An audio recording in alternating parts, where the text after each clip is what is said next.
ئۆتۆمبیلێکی بۆم ڕێژکراو لە دەروی بنکەی پۆلیس لە شاری غازی ئەنتابی باشووری ڕۆژهەڵاتی تورکیا تەقیەوە و بەلایەن کەم 2 کەس کوژران 22 کەسی تریش بریندار بوون. میدیای تورکیا لە زاری شارەوانی خوجەیی غازی ئەنتاب علی یەرلیکیاوە ڕادەگەیەنێت زۆربەی بریندارەکان ئەفسەری پۆلیسن. گرتە ڤیدیۆکان لەسەر تەلەڤیزیۆنی NTV کە دەستگایەکی سەربەخۆیە پشێوی و ئاڵۆزەکانی پاش تەقینەوەکە لە دەرەوەی باڵەخانەی بنکەی پۆلیس نیشان دەدەن لە کاتێکدا خەڵکی تەماشای شوشەشکاوەکان و وێرانکاریەکان دەکەن و ئۆتۆمبیلەکانی نەخۆشگواستنەوەش دەگەنە شوێنی ڕووداوەکە.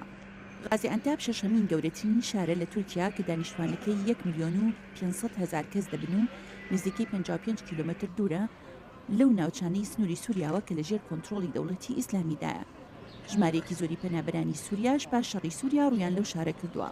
هەرچەند هەتا ئەمادەکردنی ئەم هەواڵەش هیچ کەسێک و لایەنێک بەرپرسیارەتی خۆی لەو تەقینەوەیە نەگرتوۆتە ئەستۆ، بەڵام جیهادیەکان پێشتر دوو تەقینەوەی هاوشێوەیان لە ئەستەمبول لەم ساڵدا ئەنجام داوە.